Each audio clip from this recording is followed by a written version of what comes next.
오늘 세상의 빛, 예수 그리스도의 제목으로 우리 함께 말씀을 나눌 때 여러분들 삶 가운데 온전히 주님께서 비추는 모든 빛을 강하게 받아 누리면서 우리 하나님 앞에 밝은 빛 가운데 축복된 삶 사시길 예수님의 이름으로 축원합니다. 제가 군대 얘기를 또 꺼내지 않을 수가 없죠. 네. 해병대 지원해서 갔어요. 해병대 복음을 전하러 가겠습니다.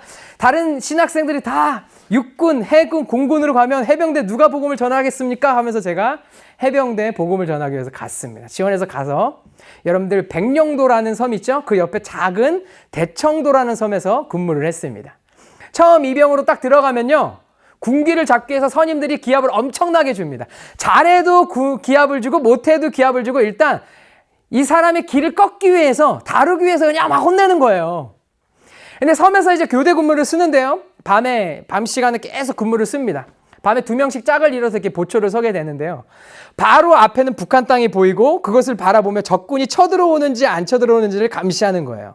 그러면 선임병은 뒤에서 이렇게 자거나 이렇게 푹 쉬고 있고 이제 쫄병이 앞에서 혼자 이렇게 열심히 근무를 쓰는 겁니다.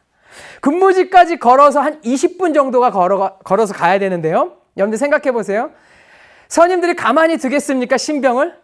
가는 동안 괴롭히고 오는 동안 괴롭히고 가서는 또 어떻게 하죠? 가서도 괴롭히고 기합 주고 엄청 힘들게 단련을 시킵니다. 그런데요.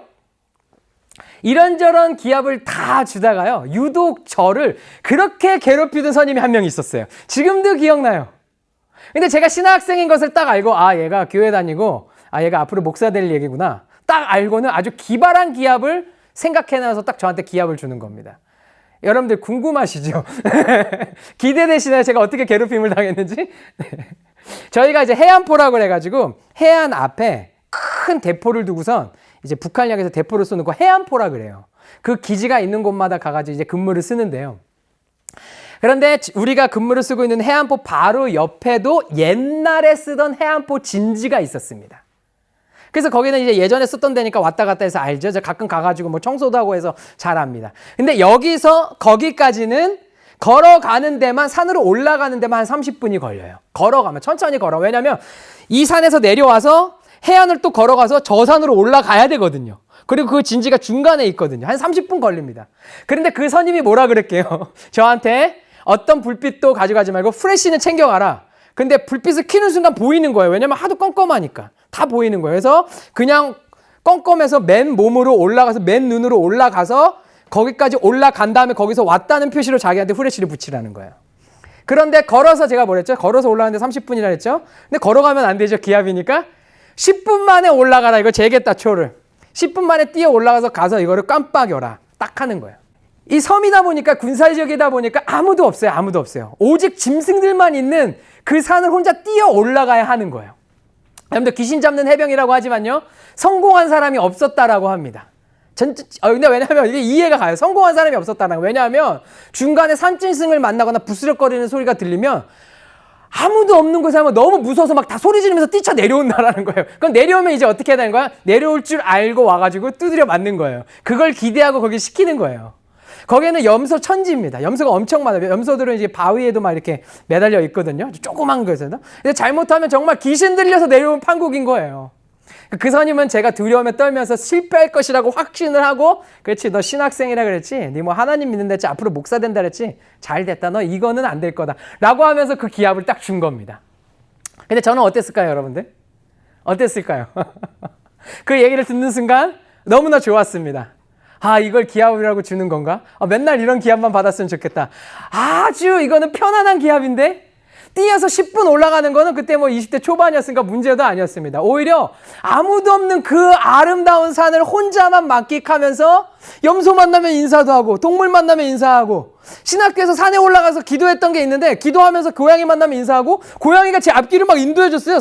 산기도 하는데 어떻게 아는지 내가 기도하는 그 산의 꼭대기에 바위를 어떻게 하는지 앞으로 갔다 뒤로 보고선 제가 오는 걸 보면 또 앞으로 가서 갈래길이 나오는데 또 그러니까 저랑 항상 동행했던 고양이였나 봐. 이러니까 제가 그 산에서도 그래 또 동물들 만나면 인사하면서 신선한 공기 마시면서 꽃향기 마시면 꽃향기가 얼마나 아름다운 줄 아세요, 여러분들? 그 지독한 기압을 받는데 꽃향기는 향기로워요. 아름다운 자연은 너무 눈부셔요. 그런데 몸은 힘들어, 기합을 받으니까. 주님과 이렇게 단둘이 교제하면서 그 시간을 즐기면 되겠다. 그래서 행복한 기합이었습니다. 저한테 너무나 기뻤어요. 그래서 제가 해냈을까요? 안 해냈을까요? 해냈어요. 제 기억엔 너무 좋은 기억밖에 없어요. 해냈습니다. 손정등으로 불빛의 신호를 보내고 깜빡깜빡하고 다시 돌아왔어요. 그러니까 그 선임이 저를 딱 보고 정말 아무 말을 못했어요.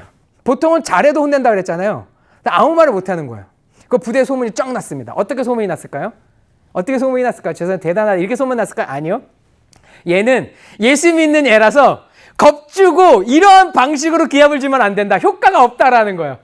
그래서 이런 방식 말고 더 치졸하게 괴롭혀야 된다. 이런 소문이 난 겁니다. 네, 제가 한번 말씀드렸죠. 신병으로 들어가자마자 섬에서 밥을 먹는데 두 손을 모으고 아주 이쁘게 아름답게 기도를 하고 밥 먹었더니 이 소문이 제가 대청도에 있었댔잖아요. 대청도와 소청도 바로 옆에 또 30분 배 타고 가면 또 섬이 있어요. 소청도까지도 같은 부대인데 소청도까지 소문이 났어요. 글쎄 신병이 왔는데 두 손을 모으고 하나님께 기도를 하고 밥 먹더라. 나쁘게 소문이 난 거죠. 겁 없이 어디 자기 종교를 군대에서 내세우냐 하면서 이게 나쁘게 소문이 난 거예요. 근데 이제 저는 저에게 있어서는 해병대는 복음을 전하러 가는 곳이어야 된다고 생각하기 때문에 이렇게 했어요. 나중에는 막 선임들이 불러서 막 난리를 치고 난리가 났어요, 여러분들. 그래서 제가 어떻게 밥 먹었다 그랬죠? 네, 기도를 하고 밥 먹었을까요? 안 하고 밥 먹었을까요? 그 다음부터는 눈을 뜨고 기도했다라고 말씀드렸죠? 네, 눈을 뜨고 기도하고 밥 먹었습니다. 네, 그러니까 나중에는 오히려 그 신앙을 인정해주고 공식적으로 아주 대표 기도도 시키고 그러면서 오히려 하나님이 일하시는 것도 많이 경험하게 되고 간증들이 있습니다. 아무튼 그렇게 해서 소문이 이제 쭉 났습니다. 여러분들, 그 선임은 캄캄한 어둠으로 저를 괴롭히려고 했지만요, 제 안에는 세상이 알지 못하는, 그들이 알지 못하는 또 다른 빛이 있었다라는 거예요. 캄캄한 그 어떤 곳도 제게는 두려움이 아니라 천지를 만드신 하나님을 고요히 느낄 수 있는 아름다운 장소였다라는 거예요. 여러분들 요한복음 1장 14절 말씀 우리 강해 설교하면서 기억나시죠? 그 안에 생명이 있었으니 이 생명은 사람들의 빛이라. 제 안에 계신 예수 그리스도의 빛이 저를 밝히고 있었다라는 겁니다. 그날따라 달빛도 없어서 어두웠지만 내 앞길을 인도하시는 분은 주님께서 그곳을 뛰어 올라가는데도 불구하고 넘어지지 않게 하시고 평안한 가운데, 고요한 가운데 그 아름다운 자연을 만끽하면서 땀뿔 흘리면서 올라가서 그것들을 수행해내고, 오히려 그들이 뭐라고 생각했습니까? 더 치졸하게 괴롭혀야 되겠구나라고 얘기는 했지만 속으로는 진짜 하나님이 계신가? 쟤는 진짜 예수님을 믿나 보다. 어둠이라는 건 저 친구한테 통하지 않는구나라를 분명히 저는 깨달았을 것이라고 믿어요. 나중에 전역하면서 얘기를 하더라고요. 그래서 제가 그랬어요. 저를 많이 괴롭히셨죠? 진짜 괴롭혔어요. 정말 많이 괴롭혔어요. 근데 제가 그랬어요. 제가 저를 괴롭힌 게 생각나신다면, 죄책감이 들거나 마음이 어려운 부분들이 있다면 반드시 교회를 가세요. 저는 지금은 괜찮습니다. 하지만 군대에 나가셔서 정말 제가 기억나고 찾고 싶으시다면 우리는 다시 만날 수는 없을 거잖아요. 굉장히 먼 곳에 살았거든요. 군대 나가셔서 교회를 찾아가시고 예수님 믿으시길 축복합니다 하면서 제가 편지를 써서 보내드렸던 기억이 납니다. 예수님께서 하셨다라고 믿어요. 어떤 상황이든 간에 그 빛을 따라가다 보면 그 빛이 인도하는 곳으로 가게 되고 그 빛을 사람들에게 전하게 되고 주님의 마음을 그들에게도 심게 되는 역사가 일어난다고 저는 믿습니다. 그리고 그 후로도요, 여러분들 비슷한 일들이 조금 있었습니다. 산과 산을 잇는 다리가 있었는데요, 캄캄해요, 그곳은. 근데 그 산과 산을 이제 잇는 다리는 아무도 없죠? 근데 어디였냐면 바다 앞이었습니다. 그러니까 바다 앞에서 산과 산을 잇는 다리에 서 있으면 바람 소리가 들릴 거 아니에요. 그런데 거기에서 가만히 서 있으면 10분 동안 서 있으면 귀신이 노래를 부르는 소리가 들린다고 전설적으로 내려오던 장소예요. 근데 거기도 가만히 서 있으면 초소와 멀리 떨어져 있고 혼자 진짜 아무도 없는데 그 긴 다리에 혼자 서 있으면 여러분들 어떨 것 같아요? 그리고 겁도 엄청 왕창 주고 서 있으니까 사람들이 그 기압도 버티는 사람이 없었다라는 거예요. 근데 저한테 그래서 그 기압을 또 그 후에 또 누가 또 진짜 실험한다고 저한테 했어요. 여러분들 어땠을까요? 제가 거기 서 있으니까요, 바람 소리가 들리고, 이래서 귀신이 노래 부른다는 소리가 들렸겠구나. 왜냐면 뭔가 쇳소리처럼, 산소리처럼 이렇게 바람 소리가 들리더라고요.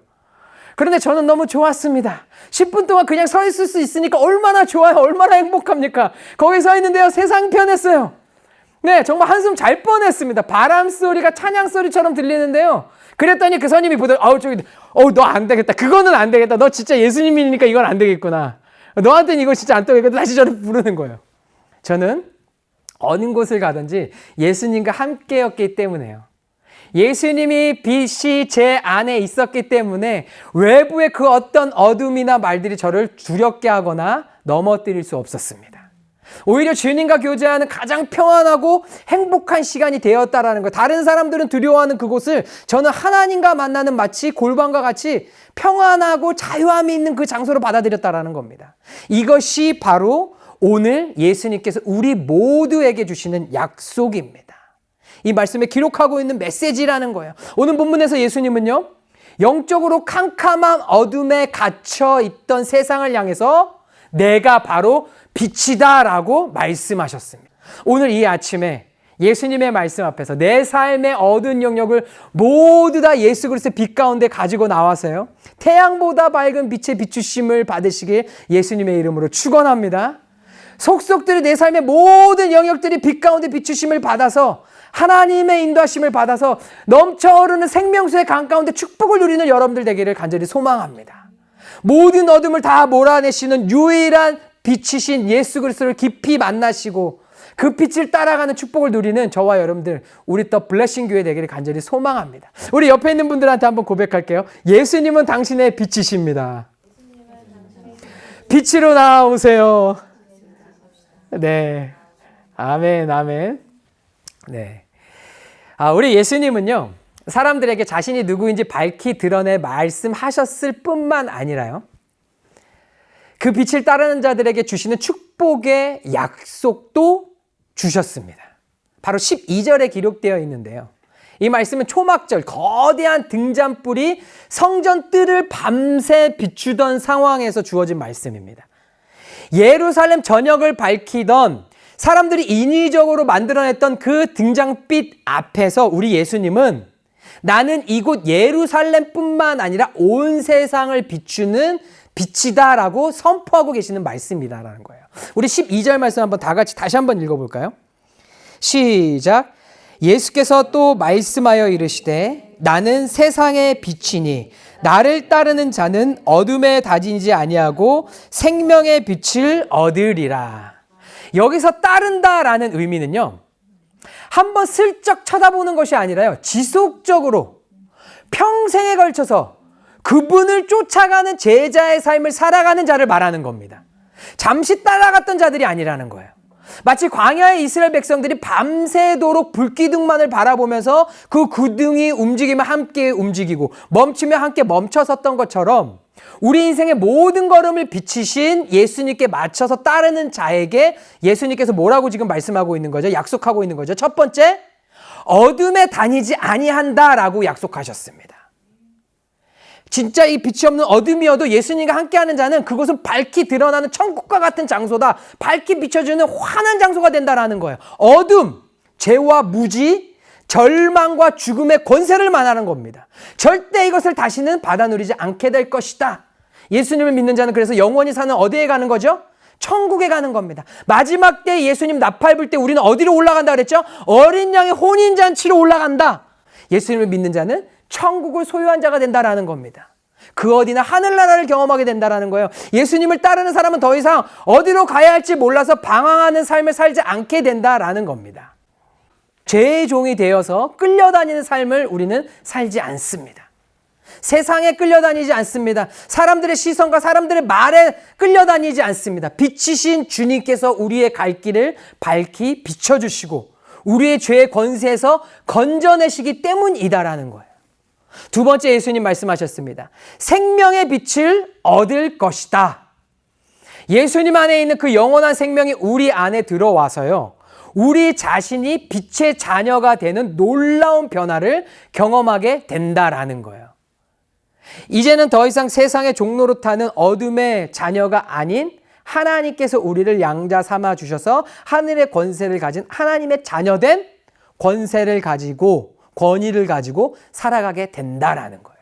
그래서 예수님께서 이 땅 가운데 제사장 직분을 가지고 오시고 선지자 직분을 가지고 오시고 또 왕의 직분을 갖고 오셨는데 그 직분을 예수님을 믿는 자에게 기름 부음 받은 자에게 동일하게 주셨기 때문에 우리도 왕적 권위를 가지고 제사장적 직임을 가지고 선지자적 직임을 가지고 말씀을 전하고 권세를 가지고 기도하고 중보기도하며 사람들을 하나님과 세상 사람들이 만날 수 있는 다리 역할을 하며 나아가는 하나님의 권세 잡은 자의 삶을 살게 된다라는 겁니다.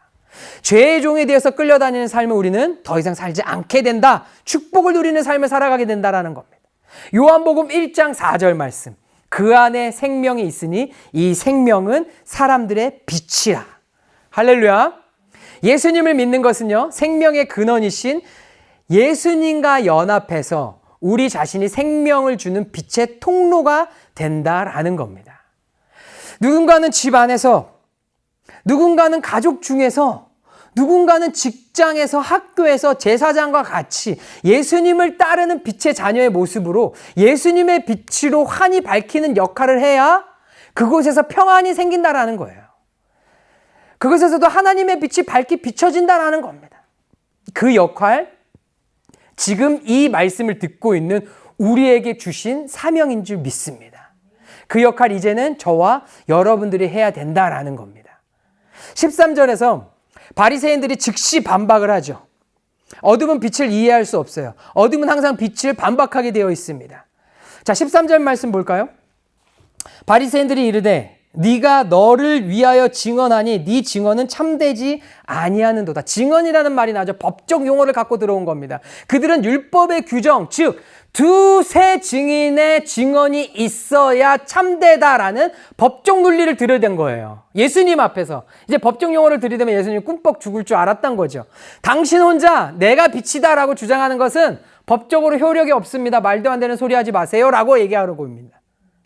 지금 그들은 영적 진리를 세상의 법정에 세워서 재판하려는 모습을 보이고 있는 겁니다. 이 땅의 질서와 생명의 법, 그 존재 자체이신 예수님 앞에서 지금 사실 머리 쓰고 있는 거죠. 편법을 쓰고 있는 겁니다. 말도 안 되는 수단과 방법을 쓰고 있는 거예요. 어둠에 속한 이들의 계략은 그래서 악랄한 것입니다. 이들은 예수님의 진리의 말씀을 딱 꼬투리 잡아서 자신들이 마음껏 정치력을 행사할 수 있는 어디로 끌고 가려고 하는 거예요? 법정에 세워서 컨트롤하려고 하는 겁니다. 거기에 가면 내 친구가 법정 다 재판관이야. 헌법 재판관이야. 오늘날로 얘기하면 그 스프링코트에 8명 다 내 친구들이야. 거기 갖다만 세우면 쟤는 이제 끝이야. 제일에 들어가는 건 시간 문제야. 평생 깜빵에 썩게 만들어야지 하면서 예수님 앞에서 지금 법정 앞에 세우려고 예수님을 지금 수단을 쓰고 있는 겁니다. 마치 피고가 스스로 증언하는 것은 아무런 효력이 없다는 식으로 변호사라도 데리고 와야지 너가 증인으로이라도 데리고 와라 따지면서 예수님을 처형하려는 숨은 의도가 있었다라는 겁니다. 그래서 14절에 예수님께서 뭐라고 말씀하시죠? 14절 말씀. 내가 나를 위하여 증언하여도 내 증언이 참되니 나는 내가 어디서 오며 어디로 가는 것을 알거니와 너희는 내가 어디서 오며 어디로 가는 것을 알지 못하느니라. 정말 놀라운 말씀을 하신 거죠. 내 증언에 참된 이유 예수님 말씀하시잖아요. 나는 하나님이고, 즉 이 말씀은 뭐입니까? 나는 하나님이고 너희는 피조물이야. 나는 내 근원과 목적지, 나는 내가 하늘로부터 와서 하늘로 올라갈 것을 알고 있지만 너희는 내가 누군지 알지 못하잖아. 너희는 내 증언의 참됨을 판단할 자격이 없어. 이런 얘기를 할 이유조차도 없다고 예수님 지금 말씀하고 계신 겁니다. 여러분들, 태양한테 네가 빛이라는 것을 증명해봐 라고 하는 것이 말이 되는 얘기입니까? 태양은 존재 자체가 빛을 발광하고 있지요. 태양 자체가 증명입니다. 예수님 역시 마찬가지라는 거예요. 그분 존재 자체가, 그분의 말씀 자체가, 그분의 권능 자체가 그분이 빛이심을 증거하고 있다는 거예요. 여러분들 지금 우리가 요한복음 8장까지 강해 설교를 쭉 이어왔는데 그 전에 어떤 사건들이 있었습니까? 어마어마한 초자연적인 기적을 나타내 보여주신 분 예수 그리스도시잖아요. 그럼 그걸 보고도 믿었어야 되는 게 그들이었다라는 거예요. 하다 안 되니까 이제는 세상법을 갖고 와서 법적 요구를 사용하면서 예수님을 넘어뜨리려고 하려고 하고 있다는 겁니다. 삶 속에서 황당하고 어려움을 당했을 때 하나님이 살아계시다면 좀 증명해 보세요. 어떻게 나한테 이럴 수가 있습니까? 라고 하소연을 해도 소용없습니다. 이미 주님은 만물을 통해 증명하고 계시잖아요.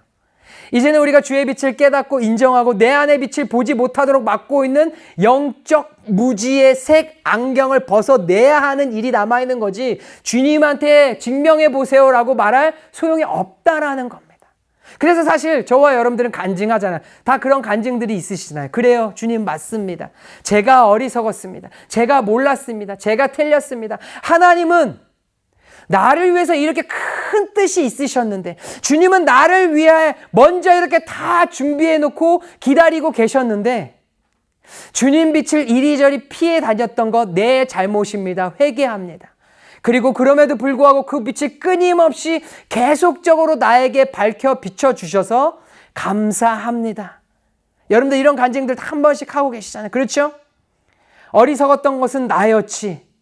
피해 다녔던 것은, 그 빛을 피해 다녔던 것은 나의 어리석은 모습이었지, 주님이 안이 비추시지 않은 적이 없으시다라는 거예요. 그 빛은 모든 곳을 향해, 만물을 향해, 온 땅을 향해 비춰주는, 모든 심령들을 향해 비춰주고 있는 빛이었다라는 겁니다. 우리 닥트린 클래스 때 나눴던 거, 이것을 뭐라 그런다고요? 일반 은총, 일반 은혜라고 하죠. 모든 이들이 비가 내리면 비를 맞듯이 어떤 특정한 사람에게만 비가 내리고 어떤 특정한 사람에게만 낮이 되고 밤이 되는 것이 아니죠. 모든 이들에게 열려있는 예수 그리스도의 참된 빛을 경험하는 은혜들이 있다라는 거예요. 그동안 우리가 그 빛을 피해서 등지고 안 보려고 숨고 반항하고 하나님 앞에 뻗팅겼던 모습, 우리의 어리석었던 모습이었다라는 겁니다.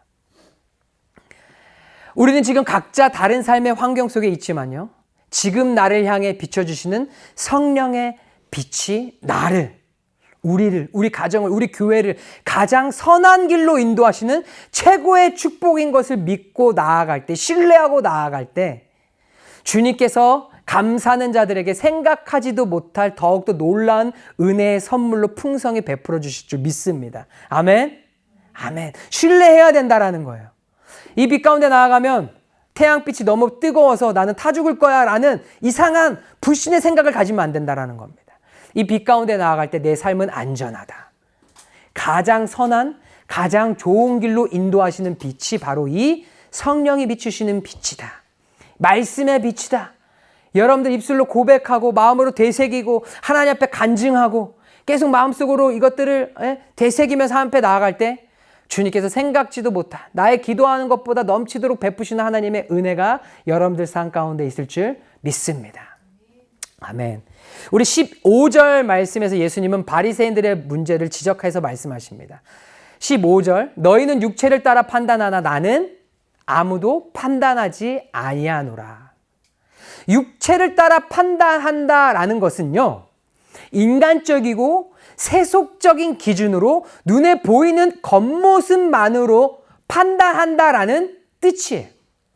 여기에서 육체는요, 죄 아래에 있는 인간적인 한계, 외적인 기준, 불완전한 시각을 포함하는 말씀입니다.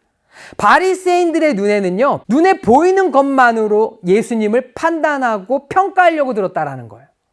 예수님의 학벌, 출신지, 목수지방과 같은 소위 스펙만을 보고 그분을 판단하면서 어떻게 해서든지 예수님을 처형하려고 하는 목적으로 예수님을 아주 하찮게 평가했다라는 거예요. 볼품없이 예수님을 봤다라는 겁니다. 그렇다고 우리 예수님이 똑같은 방식으로 그들을 대하지 않으셨습니다. 우리 예수님은 진리이시기 때문에 죄를 지적하고 회개하고 주께로 돌아오길 원하는 마음이 있으셨지, 그들을 비난하고 그들과 똑같은 방식으로 그들을 망신 주기 위한 목적이 아니셨다라는 겁니다. 우리 예수님은 그들도 회개하고 그들도 잘 되길 원하셨기 때문에 오늘 본문에서도 기회를 주고 계시는 걸 여러분들 볼 수 있잖아요.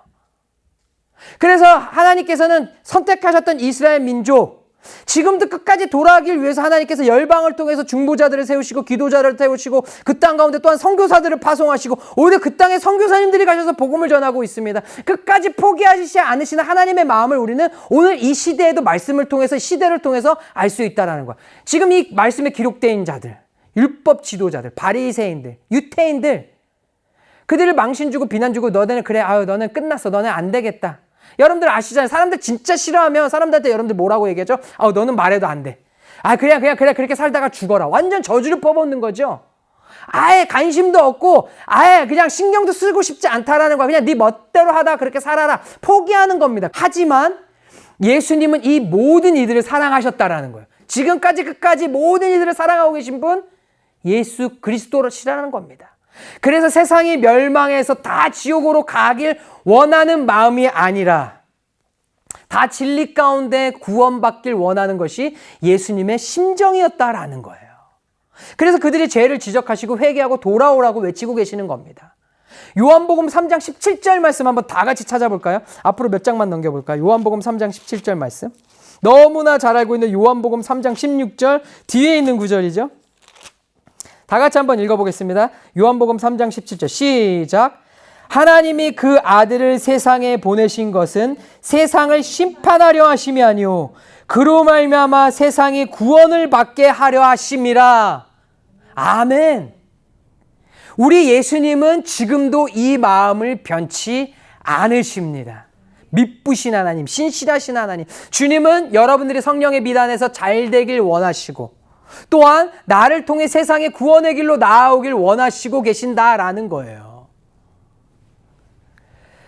그래서 매번 말씀을 통해서 기도를 통해서 하나님의 사람들을 통해 거룩한 길로 나아오도록 내 안에 양심을 터치하시고 내 안에 죄를 보게 하시고 내 안에 어둠을 드러내게 하셔서 회개하고 돌이키고 다시 주님의 손 붙들고 살아가도록 인도하시는 분 우리 사랑의 하나님이시라는 겁니다.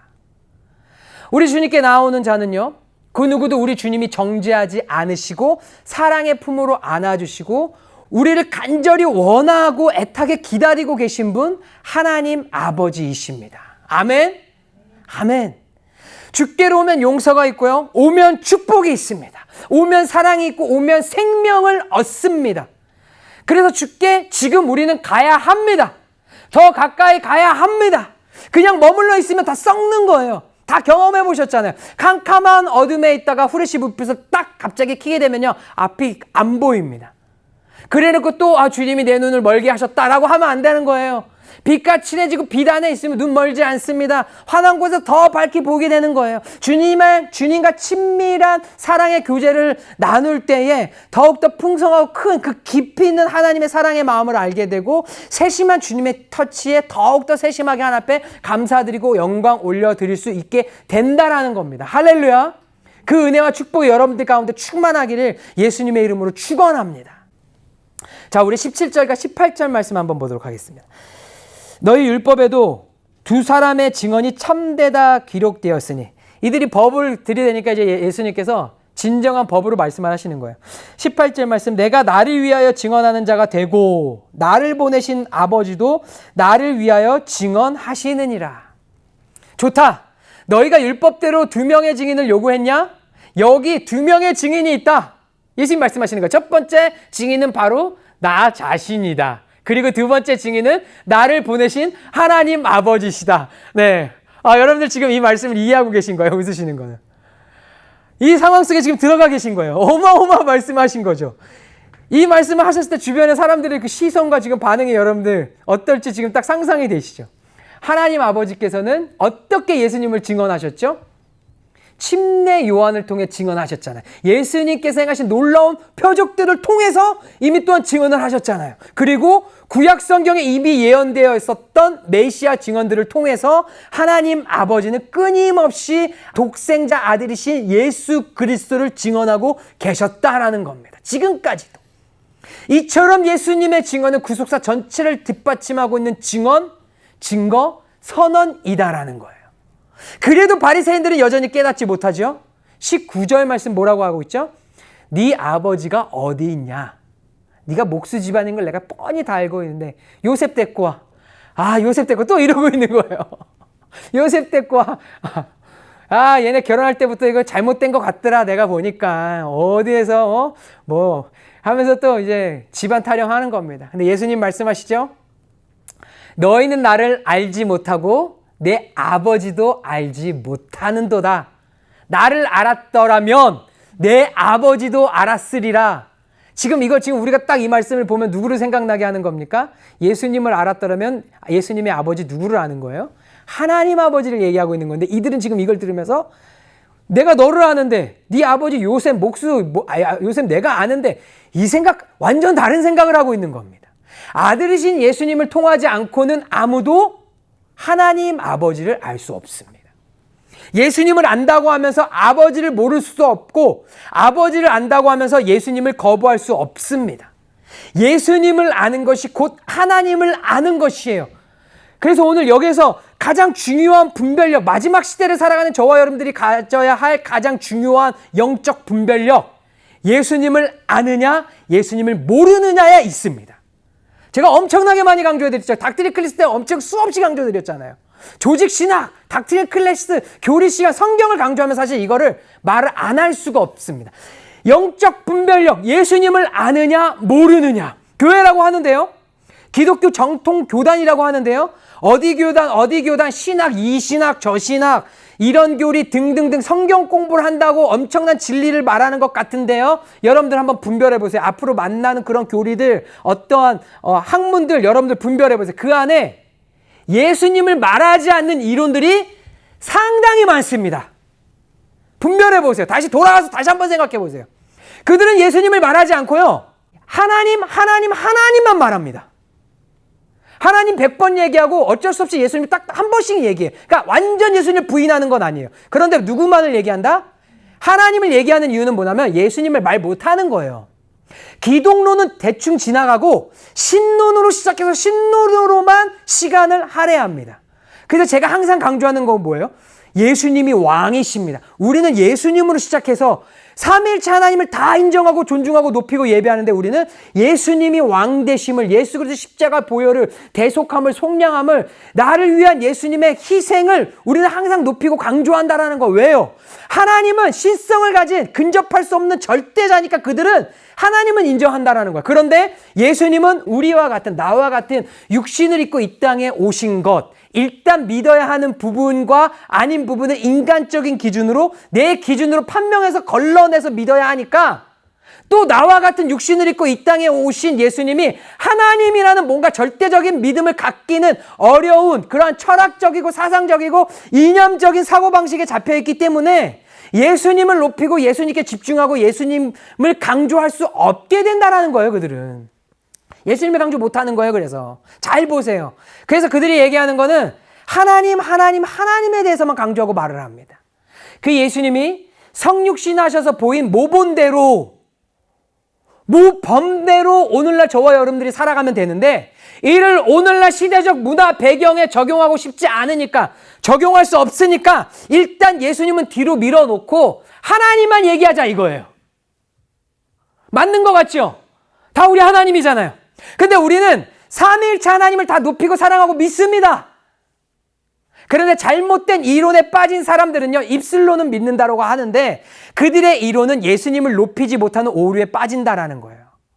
그러니까 성령을 경험하지 못한 자들은 입술로는 성령님을 말하는데 실상으로는 성령을 부정하는 사람, 성령을 부정하는 신앙생활 하는 거랑 똑같은 맥락인 거예요. 그러니까 우리는 삼위일체 하나님 모든 분들을 인정해야 된다는 거예요. 근데 제가 예수님을 더 강조하는 이유는 시대적으로 이런 잘못된 사상과 이러한 이념으로 말씀을 잘못된 시각으로 보고 있기 때문에 우리는 오히려 이 복음을, 진리를 제대로 잡아주기 위해서 오히려 더 예수님을 강조하고 예수님을 높인다라는 겁니다.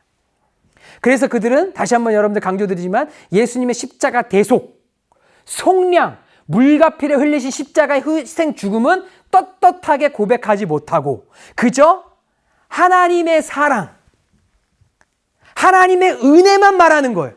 그 속에 뭐가 있냐? 오늘 말씀처럼 무지함을 지적하시고 죄를 지적하시고 죄를 빛 가운데 밝히 드러내고 용서받고 치유받고 회복받는 것을 말 못하기 때문이라는 거예요. 예수님 죄를 지적하시잖아요. 죄를 지적하려면 죄를 사해 주신 예수님의 십자가가 얘기 나와야 되거든요. 이거를 드러내고 싶지도 않고 말 못하고 말하기 싫고 인정하고 싶지 않으니까 하나님의 사랑은 다 품어주셔. 하나님은 은혜로우신 분이기 때문에 다 덮어주셔. 죄와 같은 껄끄러운 거는 말하지 마. 여기 안에 들어오면 그냥 하나님의 사랑이야. 우리는 우리 안에 들어오면 죄 얘기 안 해. 그건 네가 알아서 그거 그렇게 중요하지도 않아. 봐봐, 이런 죄 저런 죄 다 하나님 앞에 가면 다 같은 죄야. 덮고 품으시는 하나님의 사랑을 보자. 우리 모두 하나잖아. 사랑, 은혜, 이렇게 가는 거예요.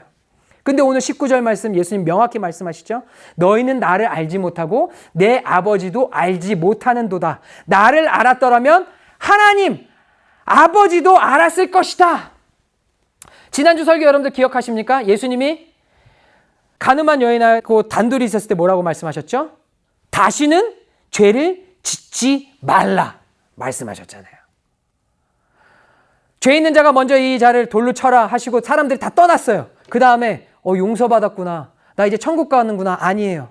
뭐 한다 그랬죠? 유예하신다 그랬잖아요. 왜? 삶을 통해 증명해야 되잖아요. 그 여인은 아직 신앙 고백하지도 않았어요. 예수님 믿었다고 표현도 안 했어요. 믿음을 나타내 보이지도 않고 믿음의 회개를 하지도 않았어요. 잘못 봐서 미화하면 그런 잘못된 사상과 이론으로 미화돼서 보면 저렇게 해도 예수님은 저 연약한 자를 사랑해 주시는구나. 그래, 예수님은 연약한 자들을 위한 자야. 하나님은 인권을 소중히 여기셔서 저렇게 소외받은 자들을 위한 하나님이신가 봐. 저거 봐, 용서받았잖아. 아니요. 천국 가지 않았어요. 천국 가기 위해서 뭐라 그랬어요? 예수님이 다시는 죄를 짓지 말라. 예수님은 죄를 지적하시고 그 지적하는 이유가 뭐라고요? 망신살 주려고 하는 것이 아니라 회개하고 빛으로 나오라는 겁니다. 그래서 가늠한 여인도 그 삶을 통해서 다시는 똑같은 죄를 짓지 않고 예수님을 구주로 고백하고 회개하고 하나님을 믿어야 천국 갈 수 있다는 겁니다. 오늘날 마찬가지입니다. 이 시대 가운데 수많은 다문화가 있고 수많은 이 포스트 모더니즘이라는 다원주의 사회라는 이곳에 살아갈 때 일단 모두 다 감싸주고 품어주고 받아줘야 되니까 하나님의 사랑, 은혜. 여러분들 다 같이 그냥 이렇게 잡탕이 돼서 다 같이 그냥 소경 인도하듯이 그냥 빠져버리는 겁니다. 아니요. 오히려 더 세상이 악하면 악할수록 어두면 어둘수록 어떻게 해야 돼요? 빛을 비춰야죠. 죄를 지적해서 회개하고 돌아오게 해야죠. 오늘도 말씀드린 거 여러분들 죄 있으시면 빛 가운데 갖고 와서 다 회개하시기 바랍니다. 그것이 내가 사는 방법이에요. 내가 살고 천국 가야지요. 언제까지 시대에 얼버무려가지고 하나님의 사랑, 은혜, 괜찮아. 이 죄, 저 죄 다 똑같아. 아니요. 성경 더 깊이 보면요. 여러분들 그런 거 없어요. 더 심각한 죄도 있고요. 하지만 모든 죄는 회개해야 천국 갑니다. 예수님이 오죽했으면 태어나지 말아야 될 자라고 표현한 인물까지 있을 정도였어요. 성경에서 예수님의 제자라는 사람에게. 모든 죄는 빛 가운데 가져 나와서 회개하고 용서함 받고 천국 가야 합니다. 할렐루야. 아멘. 그래서 명확하게 말씀하신 거예요. 예수님을 알아야 누구를 안다? 하나님 아버지를 알아야 어디 가는 거예요? 천국 가는 거예요. 정신 승리, 자존심, 자존감으로 천국 못 갑니다. 명확한 겁니다. 목소리 크다고 천국 가는 거 아니에요. 목소리 크면 하나님 찬양할 때 영광 받으시죠. 근데 목소리 크고 자존심 내세운다고 천국 가는 거 아니에요. 믿음으로 가는 나라. 그리고 삶을 통해서 뭐 해야 된다고요? 순종? 그냥 순종 아니라 그랬죠? 무슨 순종? 믿음으로 순종. 내 멋대로 순종 아니고 그건 내 의잖아요. 예수님의 말씀대로 믿음으로 순종할 때 하나님께서 천국문을 활짝 열어주신다라는 겁니다. 예수님을 알아야 하나님을 올바로 알 수 있습니다. 하나님을 알면 예수님이 누구신지 명확하게 알 수 있다는 거예요. 죄를 숨기기 위해 사랑, 은혜라는 단어로 물타기 하면 안 된다. 인간의 왕됨을 높이기 위해 성육신하신 예수 그리스도의 왕권을 숨겨서도 안 된다. 이 모든 것을 깨닫게 하시는 분 바로 보혜사 성령 하나님이시다. 우리 한 구절 더 찾아볼까요? 요한복음 뒤로 가서 14장 말씀. 그래서 삼위일체 하나님을 높이는 거는요. 지금도 우리와 함께 하시는 성령님을 인정하고 높이는 건데 그분은 지금도 살아계십니다. 불가능이 없으신 분이신 거예요. 우리는 입술로만 고백하고 인정하는 게 아니고 우리 삶을 통해 전 인격의 하나님을 높여야 돼요. 요한복음 14장 26절 말씀. 다 같이 한번 읽어볼까요? 시작. 보혜사 곧 아버지께서 내 이름으로 보내실 성령 그가 너희에게 모든 것을 가르치고 내가 너희에게 말한 모든 것을 생각나게 하리라. 너희에게 말한 모든 건 뭐예요? 예수님께서 말씀하신 모든 것. 성령님은 누구세요? 성령님은 예수님을 높이는 역할을 하시는 분이십니다. 삼위일체 하나님. 예수님을 증거하고 높이고 예수님을 믿도록 인도하시는 분. 삼위일체 하나님, 성령 하나님이시다라는 겁니다. 예수님은 예나 지금이나 우리의 왕이십니다. 지금 이 본문 말씀 예수님이 당하는 것 같고 몰리는 것 같고 소외되는 것처럼 보이지만요. 우리 예수님은 왕이세요. 여기 이 말씀에서도 혼자 왕따처럼 혼자 외톨이처럼 보이지만 예수님 왕이세요. 보세요. 제 아무리 정치력이 세고 골목대장 노릇하는 그런 사람들이 와서 해코지를 해도 예수님께서 예수님의 뜻을 행하시기 전까지는 아무도 예수님을 건들 수 없는 것 지금 우리는 보고 있습니다. 지금 이 모든 논쟁 어디서 일어나고 있다고 기록되어 있죠? 20절 말씀에 보면 성전의 헌금함 앞, 그러니까 공개적인 장소에서 일어나고 있는 사건입니다. 이곳은 남녀노소 누구나 모이는 모든 이들이 다 아는 곳이었어요. 지금 예수님의 말씀이 이 모든 사람들 앞에서 담대하게 선포되고 있는 말씀이다라는 겁니다. 지금 이곳은 헌금하는 곳이잖아요, 여러분들. 헌금하는 곳이잖아요. 그러면 종교적 열심이 가득했던 사람들이 오는 곳이라는 곳이에요. 그렇다면 누군가는 나서서 예수님을 제지하고 심각하게 공격하고 잡을 수도 있는 상황이었다라는 거예요. 말로만 하지 않고. 그런데 아무도 예수님을 해코자 하지 못한 이유. 왜요? 20절 말씀. 이는 그의 때가 아직 이르지 아니하였음이라. 그의 때. 모든 것이 하나님의 주권적인 시간표, 그분의 카이로스 때 안에 있다라는 겁니다. 세상의 어떤 분노와 음모도 하나님의 구원 계획을 1초도 앞당기거나 늦출 수 없다. 하나님 아버지 온전하신 뜻이 있다. 예수님께서는 예수님의 완벽한 십자가를 향한 카이로스의 시간표에 따라 움직이셨고 이 모든 것까지도 하나님은 그 시간표 안에서 그때 안에서 살아가셨다라는 겁니다. 사람들의 평가와 시선과 상관없이 예수님은 예나 지금이나 이 땅에서 저와 여러분들 우리의 왕이십니다. 그분의 뜻 없이는, 그분의 온전한 행함 없이는 그 어떤 세상의 질서와 세상의 방식이 마음대로 움직일 수 없다라는 거예요. 알파와 오메가, 처음과 나중 되신 분. 우리는 왕 되신 예수님을 주인으로 모시고 하나님의 온전하신 뜻이 이 땅에 펼쳐지도록 성령을 의지하며 하나님의 완벽한 카이로스 때에 맞춰 살아야 될 줄 믿습니다. 지금도 세상의 어둠 속에 내 삶에 드리워진 먹구름과 같은 어둠 속에 예수님은 말씀하십니다. 나는 세상의 빛이다. 그 빛을 본 자들, 비추심을 받은 자들은 다시는 어둠으로 등 돌려서는 안 된다라는 거예요. 이제 우리는 선택해야 합니다. 이미 빛 가운데 나와 있는데요. 아니요. 더 밝은 빛으로 태양 가까이 나아가야죠. 그림자 드리운 것처럼 어설프게 이렇게 빛이 들어진 것 같이 안 들어진 것 이런 게 아니라 더 가까이 완전 강력한 그 태양 중간으로 가 예수님의 심장 가운데로 가야 됩니다. 나의 어둠을 정직하게 인정하고 빛으로 나아가야 합니다. 내 삶의 어떤 영역이 아직도 어둠에 잠겨 있는지 돌아봐야 합니다. 끊지 못하는 죄의 습관, 용서하지 못하는 미움, 미래에 대한 두려움과 절망, 오늘 지금 이 순간 그 모든 어둠을 가지고 비치신 주님께 나아가시기 바랍니다. 마음의 문을 활짝 여시기 바랍니다.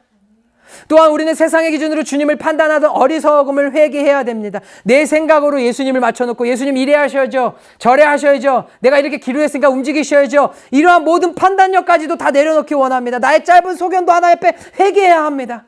바리새인들처럼 우리도 우리의 좁은 경험과 지식, 세상적인 잣대로 예수님을 내 방식대로 컨트롤하고 판단하고 평가했던 것 철저하게 회개해야 될 줄 믿습니다. 예수님이라면 이렇게 하셔야 되는 거 아닙니까? 내 생각의 틀 안에서 주님을 가둬놓고 있었다면 이제는 주님의 품 안에 안겨서 내가 온전히 그분 안에서 생각하고 순종하며 살아가는 주의 자녀가 되어야 된다는 거예요. 어린아이와 같이. 마지막으로 빛의 잔으로서 세상을 비추는 삶을 살아가시길 예수님의 이름으로 축원합니다. 예수님은 마태복음 5장에서요. 우리를 향해서 너희는 세상의 빛이라 라고 말씀하셨어요. 지금 여기서 내가 빛이다 말씀하셨는데 우리에게도 뭐라고 했어요? 너희는 세상의 빛이라. 우리가 어떻게 빛을 낼 수 있습니까, 여러분들? 우리는 스스로 빛을 낼 수 없어요. 우리에게는 선한 곳이 나갈 수가 없습니다. 그러나 우리가 참 빛이신 예수님을 따를 때 그분의 빛이 우리를 통해 반사되어 세상을 비추게 된다는 겁니다. 여러분들 로마 제국 초기에 기독교인들의 비율이 1%가 채 안 됐다고 합니다. 당시 그리스도인들은요, 로마 사람들로부터 어떤 평가를 받았냐면 거짓말하지 않고 성적으로 일탈하지 않는 사람들이라는 평가로 신뢰를 얻었습니다. 그래서 로마 사람들은, 로마 귀족들은 신분이 아주 천하더라도 기독교인들을 며느리로 삼으려고 했다라는 거예요. 왜냐하면 기독교 며느리를 들이면 자신이 낳은 아이를 신앙으로 양육하기 때문에 건강하게 키울 수 있다는 그런 이유가 있었다라고 합니다. 그래서 그 아이들이 신앙을 가지고 실제 성장해서 어떻게 되는 줄 아세요? 나중에 성장해서 그 나라의 지도자가 돼서 기독교가 로마 국교로 공인될 수 있도록 큰 역할을 했다라는 거예요. 이제 우리가 해야 된다라는 겁니다. 이제 우리가 저와 여러분들이 해야 된다라는 거예요.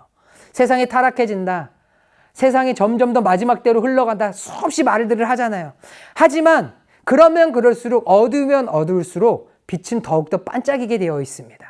주님은 더욱더 빛을 내고 계시고 그 빛을 받는 우리는 더욱더 세상을 향해 빛을 비춰야 된다라는 거예요.